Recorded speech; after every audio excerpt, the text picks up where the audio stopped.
portion of your head region, okay, relating to the digestive system is the labia.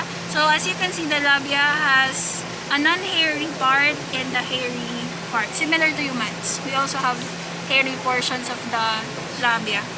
Okay, and then between the labia and the teeth, okay, is a space called as the vestibule. Okay, vestibule.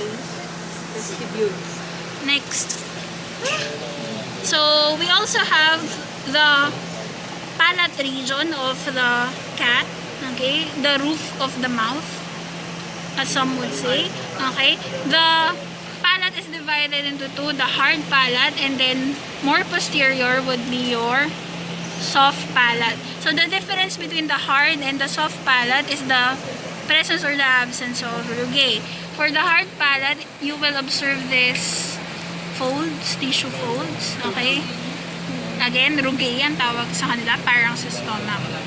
Next, it would actually, by the way, it would increase the hold to the food. Okay? And then, for the soft palate, ito na siya. The soft palate would be the area where the pharynx, the three pharynx can be found. Okay, yung junction ng oropharynx, nasopharynx, tsaka ng laryngopharynx. Next. Okay, this is the tongue, and then connecting the tongue to the floor of the mouth is this tissue fold, the frenulum. Lingual frenulum. Frenulum. We also have labial frenulum kasi. Lingual associated with the tongue. Labial frenulum associated with the lips. It would connect this lower lip and the upper lip. So this is the lingual frenulum. Next, so have the following papilla. At the apex of the tongue, there are abundance of your filiform papilla. And then at the middle portion of the tongue, we have a combination of the filiform and the fungiform papilla.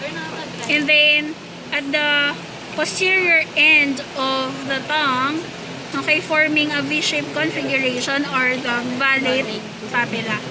And then at the posterolateral portion of the tongue, ito, nakikita nyo ba yung mga protrusions na yun? Ayun, yung maliliit na protrusions dito. So these are all folate papilla. Okay? Next. Okay? So, first technique, or the technique that you should do in order to identify the liver is to start with the gallbladder.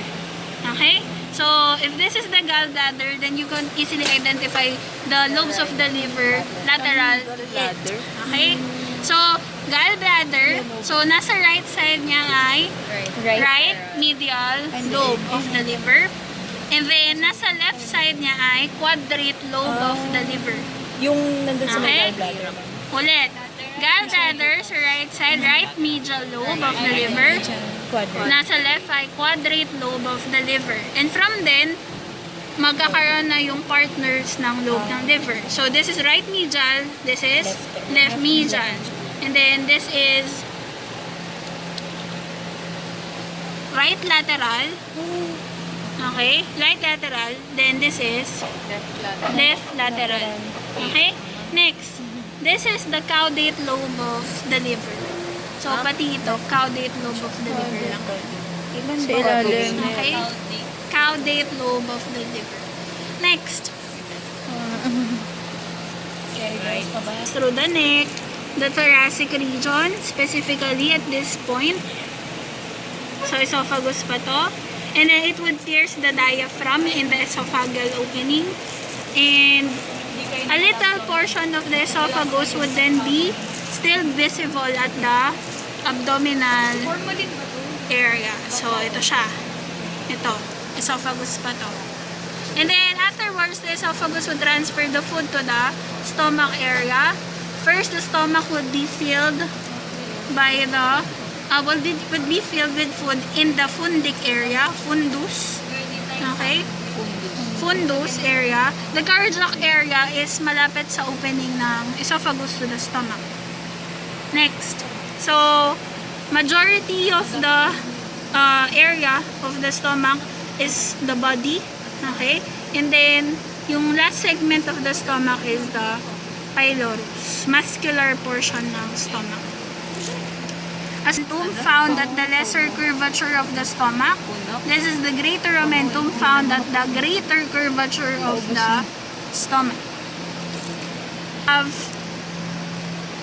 connections, okay, with the stomach and the liver. So we call that as the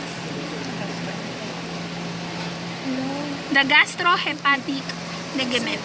Okay, so again, stomach.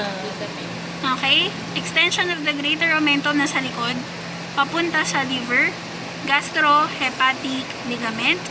And then, the extension of the greater omentum greater omentum pa ito.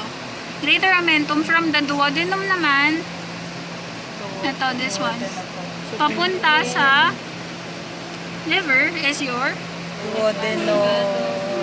hepatoduodenal ligament. Okay, so ito yon, hepatoduodenal ligament. Ito yung gastrohepatic ligament. Okay? Be the duodenum. Marker for the identification of the duodenum is the presence of the pancreas. Okay? Afterwards, the duodenum, okay, would lead to the coiled portion of the small intestine, your jejunum. Highly coiled ang jejunum, ha? And then, in this region, you will be observing the extent of the mesentery of the small intestine.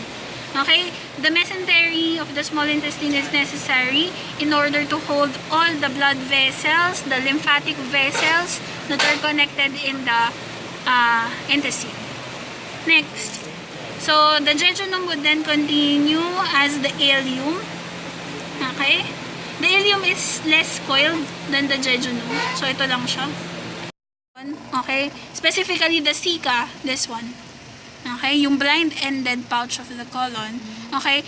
You will observe a specific opening there. Tapos yung opening would have a valve. Okay? Para regulation, hindi magba-backflow yung pupo mo dun sa small intestine mo. Yes, the ileocecal valve. Okay? Afterwards, so may ileocecal valve dito. Ito yung cecum mo.